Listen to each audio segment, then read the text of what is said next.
he's got a different perspective that he's given here. John, first of all, thank you for your service and thank you for joining us.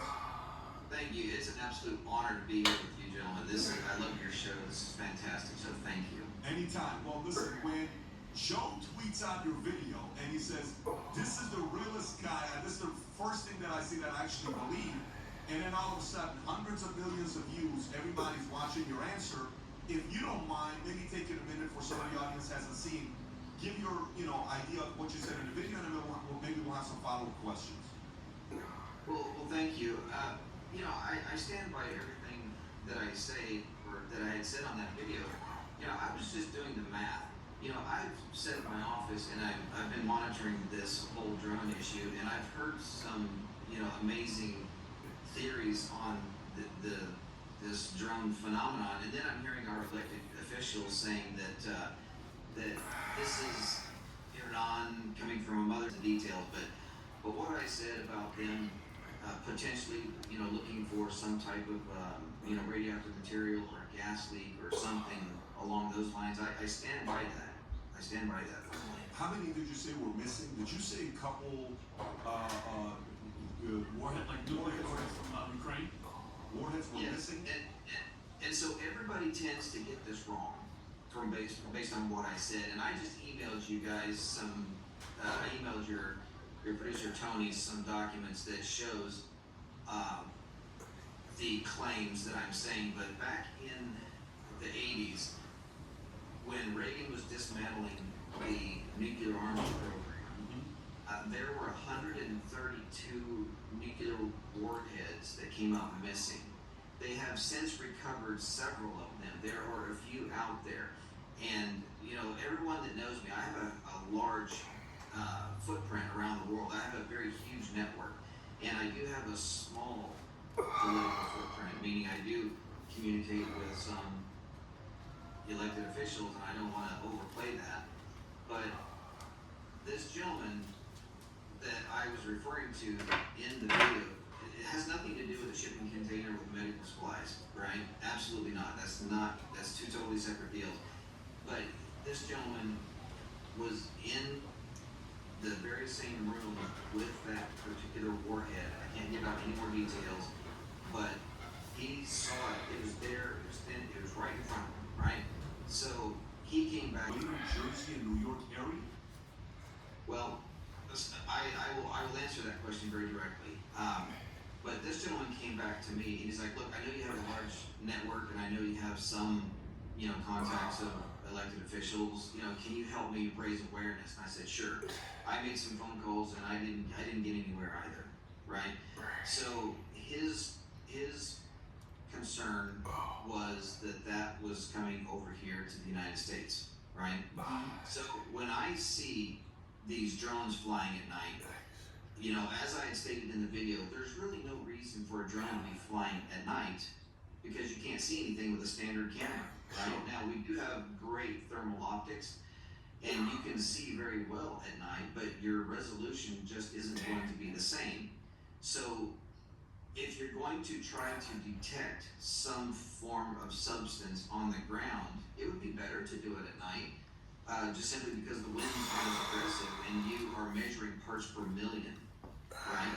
So that's why when, I'm just a small drone company, and now all of a sudden I'm the face, I guess, of this New Jersey drone phenomenon, right? So, I think that the United States, I think the world was just looking for some type of really educated assessment of what's happening. But, after I did that and it went viral, I communicated with law enforcement to just say, "Hey, look, this is what I did." And they're like, "Yeah, you're good. You just said what your opinion was and your theory, and all's well, right?"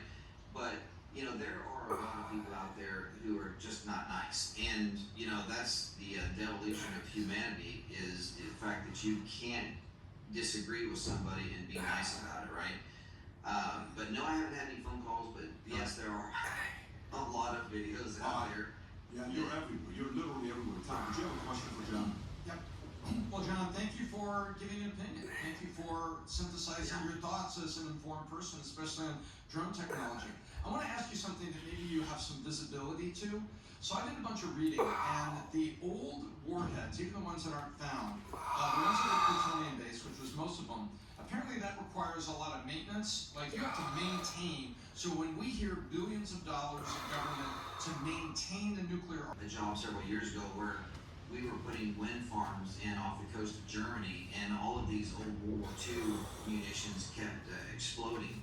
And so we would take our submersibles and we would fly down to the bomb sitting on the bottom of the ocean and plant a charge next to it and blow up the munitions, and it made a hell of a explosion when we detonated those. So they, even since the 1940s, those things still had some punch to them. So again, not being a nuclear expert, I would still say, I would say that, yeah, it would be my summation that they would have some type of a radioactive or dirty bomb, level impact on the United States. But who would want to take that chance, right? So, but yeah, I would agree. And I have heard that, the triggers only last for so long and all this other stuff. And the ones that are actually missing, we don't know who has them. Nobody in the world knows who has them. So we don't know if they have the technology to service them or not. Hey John, Vincent O'Shaughnessy here. I want to say first, thank you for your service. Myself, I'm an Air Force veteran, worked at a nuclear missile base, kind of random, and now some Air Force base. I can understand, John, how the military, the government they constantly lie. Let's just be honest with each other. I can understand the not telling us because of the panic that it would cause. But if you had to guess, John, who would be behind bringing this thing to the United States? It's obviously for nefarious reasons. Like some people believe, came to the border, open border from Mike and Biden and all that stuff. But what would you think? Like who would be wanting to do that? Who would want to bring it here and then them being so secretive about it? I think if I answered that question, I'd be dead by tomorrow morning. Oh wow! And why do you say that, John? Because I'm sure that if I were right, they wouldn't appreciate it. And I'm saying that jokingly, but there are some bad actors out there that we know that would want to bring these things to the U.S. Absolutely, we know the organizations, and I'm not saying we as in me. I'm saying the United States government knows who those bad actors are. I do not. But I do know that the scare. This guy called me up. He almost was crying, saying, "Why the hell are these people not listening to me? Can you please help me?" And I felt compelled to help this gentleman. So I kept my knowledge of this at a very high level because I don't want to do anything that's going to break any national security protocol out there at all. Wow, listen, if you had to give a percentage of two questions, one, the government knowing what it is, that's one, and two, it being us and nobody else, what percentage would you say the government knows? 80% they know it too. 80% it's us, the U.S. Government. It's not anybody else on the outside. And when I say U.S. government, I don't mean our military. It could be CIA. Could be could be whatever. That's us. That's here. Where would you put those two? And you're referring to us as in the United States government bringing these assets to the United States? Yes. One is, are the drones operators ours or a foreign country entity that's using them? Okay, it seems like that's a two-part question. It is. My thought are the United States being responsible for bringing that here. I would say that's a pretty good chance. I'm sorry, I just don't want to put a number on it. But as far as the drone operators, think about this, guys. Think about this. Under what reality is there a place where the United States government would allow foreign adversarial operators to fly unmanned aircraft inside the continental United States? I got into a small disagreement with a gentleman on Newsmax a couple of days ago where he had stated that there were Chinese operatives flying these.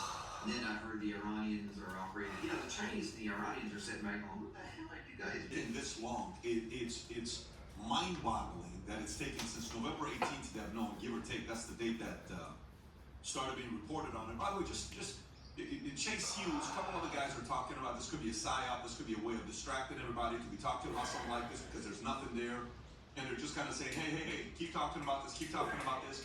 Why we got to get this big spending bill through? Why we got to get, make Trump stuff a little bit more difficult? Why we got to pin Trump against Musk? Why we got to do this? How much of it could also be just a psyop to throw everybody off while they're doing something even more nefarious behind closed doors? 100%. Okay. Now you were saying percentages. There we I go. got you to say percentages. Yeah, Good. Okay. I'll go on record saying that. You don't want to give yourself an out, maybe 99.9%. You just, you're, No, stay there, John. You're Stay on there. No, I'm rock solid. I'm right there. this guy ain't wavering right now. This guy playing. I'm with it. Well, John, appreciate you for your time to getting on here with us. I'm glad now we're in contact with each other because, I don't know, because the way you said it, I thought maybe it sounds like you specialize in rednecks using drones. That's Hell yeah, American, buddy. You said 80 plus countries, so there's not a lot of rednecks in, some of these other places you're talking about. Rednecks and Greece. We look forward to staying in contact with you and having you back on because I don't think the drone situation is going away anytime soon. I think we'll be dealing with that for many, many years to come. Again, appreciate your time. God bless. Merry Christmas. Thank you for your service. Merry Christmas and thank you to all your listeners. Thank you so much. Take care. Take care. All right. So, interesting. What do you think? Oh, what John just said. So there's a few things. So let's go through them really, really fast. Go. If it's the U.S. government testing defense stuff, every now and then people see it, and you don't know what you see it, and then it kind of goes away. Like Edwards Air Force Base, I'm telling you, it's a true story about all the weird planes people had seen in the sky, reported UFOs. Test is over, and they go back to their hangar. Okay, number one, is it a test? Number two, are they really looking for something? And and this is our government using the drones that we have to go out and look for something exactly he's talking about. Number three, it's a Chinese weather balloon on steroids, but we're not doing anything about it, and we're trying to talk to them about it, and we're not getting anywhere, but they don't want to panic because so there's never been a shot fired. Just remember, the Chinese weather balloon, if you think about it, Pat, that was, I was reading, the first shot fired in anger at a foreign adversary over the 48 U.S. in modern history. This goes, remember, the British sailed up and burned down the White House once, but this is modern times, right? So, if you're shooting things down over the East Coast, you're basically admitting to the American people that a foreign adversary can get across the two biggest natural barriers that any country in the world has, the Pacific Ocean and the Atlantic Ocean. You think about that, right? Mm-hmm. And so, second is, if it's really a foreign actor and they're trying to negotiate, trying to figure this out, and they don't want to shoot it down because you're basically having like hot engagement over New York and New Jersey. That's going to make people a little bit squidgy, right? So that's the third choice. So I think military test, why would you go this long and risk this hysteria? I agree with this guy. Then you've got, we're doing it because we're trying to figure something out, we just don't want to talk about it. And then third, it is a foreign adversary, it's a Chinese spy balloon on steroids, and we don't want to get into hot conduct shooting down mosquitoes over the Eastern Seaboard. But Tommy, it comes back to, do you trust them? Like, with all the facts, and I know we talk about 100%, 80%. Don't you trust the government? I don't, you ever get the vibe of people? Well, we're down at 70%. Yeah, thank you. I don't trust anything that they're saying. The government, I had secret clearance in the military. These guys, they're not stupid. The stuff that they know the Pentagon doesn't know, and they know the answer, Tom, that's where we lose as people trust. And then going back, it's like, so what's the deal? Is there, if there's something on this soil, Tom, that and I always go back to Alejandro Mayorkas, they left an open border, which is a turnstile for all negative stuff. Fentanyl, there's 500,000 kids missing, and then you have, the illegal votes, and now you have there's a potential new Trump, and I feel, this is Vincent O'Shaughnessy's feeling, that anything to disrupt what Trump is coming in to do with anything, because if they all of a sudden go, hey guys, you know what? There's a leak of a plutonium something because it came in and now everything else flips up. Because once that happens, it's over. There's no coming back from a tactical nuke going off, God forbid, okay? God forbid something like that, or a leak of that type of material in the United States. It's over. Well, there's a lot of people argue that the dirty bomb is more of a problem than a full nuclear payload. because of the way it can contaminate. Everything, the water, Yeah, the And there's opinions that go back and forth on that. They say, well, it depends on what warhead you're launching. It depends on what you did with it. It depends on where did it, was it an atmospheric, explosion, or was it a ground explosion? I think, was it in water? Well, look, here's the reality of it. We're not going to know on what's going on, but the biggest thing you need as for someone like me, I just want, in any situation I'm going through, it doesn't matter what it is, okay? If it's a war, if it's finances, if it's valuation of a business, if it's a client complaint, if it's a lawsuit, if it's a mistake someone made, I want as many testimonies as possible. I want as many angles as possible, because once you have this person, that person, this person, that person, this person, today a guy sends me a net and he tells me about his business partners. And he says, him and his business partners are having a challenging time. And I gave him a strategy on what to do. But I also said to him, I said, you have to know that I have to also assume everything you're telling me is right. The fact that your business partners are being influenced. What if you're the one that's being like that? I'm not hearing their side of the story. But if what you're telling me is true, here's some feedback for you, right? I think we need leadership. Yes. If we don't get what we want. You just saw right there. Schumer's playing politics. Trump is saying, I'll take it. You know what? For a guy like me, I like this. Versus with Biden, what happens? We don't see nothing. Zero. Show it to us, right? The trust goes up. When we're in there with you, okay, I got it. Does that need to be every single thing you do? No, because the enemy's also watching. But I think there's 5, 10, 15, 20% of the stuff that you can do for us to see as well to increase the level of trust the American people have in the government. You know what will be one of the biggest accomplishments in Trump by 2028? Go to the trust in the U.S. government, Rob, percentage. If I was Trump's camp, and I'm doing a business plan for our team, and we said, hey guys, go to 2028. What 5 milestones can we reach to call it I have my own list that I would share with the administration, but I'm going to give one of them. If the president and his camp, Musk, Vivek, Tulsi, Patel, Bobby, all of these things, I don't want to miss any one of them, Susie, every one of these guys, if by 2028 the trust in the U.S. government suddenly goes up to 45%, that may be one of the biggest victories on their top 5. Because what the people said is, they're not saying they trust the U.S. government. What they're saying is, we trust today's administration. Yeah. They're not saying they trust the government. They're saying we trust you today. Not we trust you, period, right? That could be one of the biggest victories, and one of the ways you could do it is by doing an open forum vlog style talk to kind of see what's going on. Christmas around the corner. We are wearing the sweater. That is the most incredibly comfortable sweater. It hugs you. I love it. I dare you to order 1 and 2 for your family and wear it and say, I don't like it. Okay? I dare you to do on the back.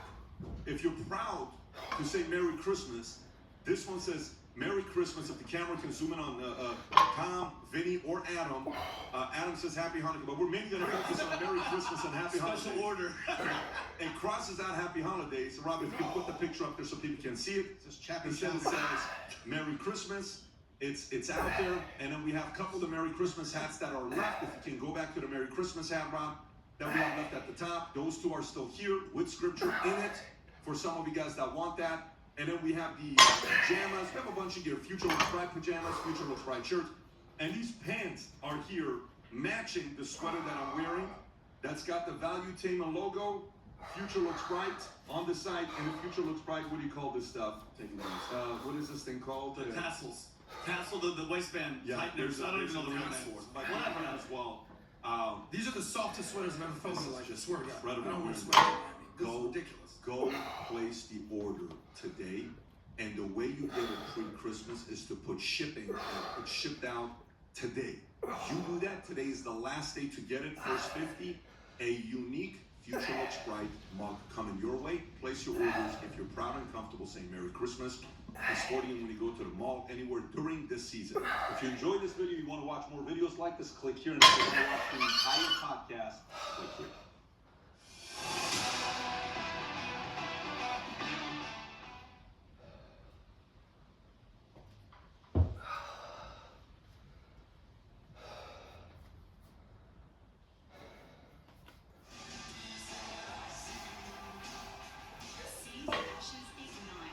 Take on England in the Conrad Organisations T20 International Adelaide.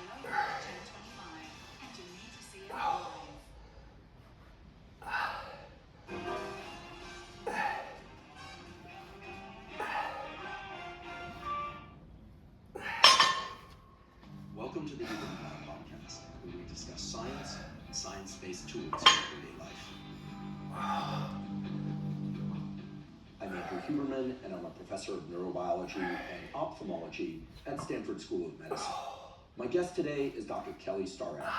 Dr. Kelly Starrett is a doctor of physical therapy and one of the world's experts in movement. That is, he teaches people how to move better for sake of sport, for sake of recreational fitness, and for everyday living. Today we discuss several important topics, including how best to warm up for any and all workouts. He also tells us how to improve our movement patterns for important bodily functions. So today we also touch on that. By the end of today's episode, I'm certain that you will be armed with a number of new, highly actionable protocols. I should emphasize these protocols take very little time and have an outsized positive effect on your movement, your posture, and overall health. Before we begin, I'd like to emphasize that this podcast is separate from my teaching and research roles at Stanford. It is, however, part of my desired effort to bring zero cost to consumer information about science and science-related tools to the general public. In keeping with that theme, I'd like to thank the sponsors of today's podcast. Our first sponsor is Maui Nui Venison. Maui Nui Venison is 100% wild harvested venison from the island of Maui. And it is the most nutrient-dense and delicious red meat available. I've spoken before on this podcast about the fact that most of us should be consuming about 1 gram of quality protein per pound of body weight every day. That protein provides critical building blocks for things like muscle repair and synthesis. But it also promotes overall health, given the importance of muscle tissue